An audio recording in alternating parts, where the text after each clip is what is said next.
نورتنا يا دكتور، احنا سعداء بحضرتك النهارده معانا على جزيرة الأمل، وعايزين نعرف رأي حضرتك في اليوم، وقضيت اليوم ازاي وشكله ايه مع حضرتك. والله ربنا يبارك فيك يا أستاذ سعيد، احنا سعداء أكتر وكان يوم جميل. أنا الأول أعرف نفسي، أنا دكتور أيمن الجنايني، طبعا من مقيمين القاهرة، ولكن حبينا نقضي اليوم الجميل ده، قلنا نجرب والحمد لله رب العالمين كانت تجربة ناجحة جدا.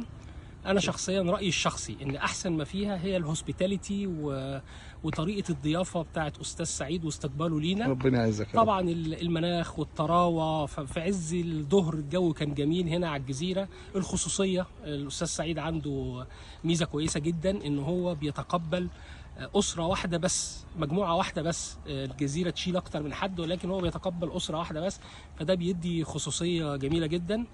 ما اقول لكمش طبعا، انصحكم طبعا بالسمك البحاري اللي بيطلعوا من الميه في ساعتها، كانت اكله جميله وتسلم ايده بصراحه. احنا كان يوم رائع بنشكر يعني. حضرتك، والله اسعدتنا والله وسعدنا بحضوركم. انا اللي مبسوط جدا ان اتعرفت على حضرتك، وان شاء الله هي اول مره بس في مرات كتيره جايه ان شاء الله. تحت امرك. شكر جدا. تحت امرك يا دكتور، شكرا لحضرتك.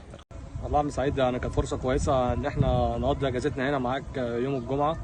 طبعا في البدايه اعرفك بنفسي، انا مهندس محمد صلاح من المنشاه الكبيره. وطبعا احنا كنا بنفكر انا واصحابي نخرج خروجه كويسه بعيدا عن ضغط الشغل وكده، فجينا هنا على جزيره الامل، وبصراحه كانت تجربه ممتازه وان شاء الله نكررها تاني. يعني طبعا وسط الاجواء الطبيعيه والمناظر الطبيعيه والخلابه ديت الزرع طبعا والشجر الجميل دوت، وكانت اجواء ممتازه بصراحه يعني. وان شاء الله نحاول احنا نجربها تاني.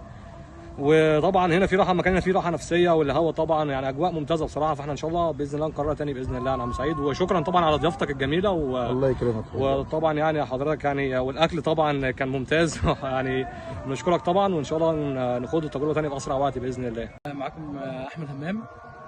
طبعا دي مش اول مره نيجي على الجزيره هنا. طبعا المكان مختلف بعيدا عن الدوشه بتاعه المدينه، ودي كانت حاجه بنتمنى نجربها من زمان.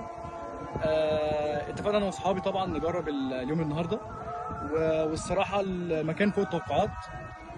ما شاء الله يعني، كطبيعه، طبعا كرم ضيافه عم سعيد. الله يكرمك. طبعا ده شيء مش موجود في اي مكان تاني. وان شاء الله مش اول مره ومش اخر مره ان شاء الله. وان شاء الله اجربها مره كمان، والمره الجايه ان شاء الله مع الاسره ان شاء الله. تشرفنا بيك يا باشمهندس. والله اليوم كان لطيف جدا. طبعا كرم الضيافه بتاع الحاج سعيد ما نقدرش نقارنه باي حاجه تانية. انا في الاول انا المهندس احمد سلامه، مهندس بترول عايش في القاهره.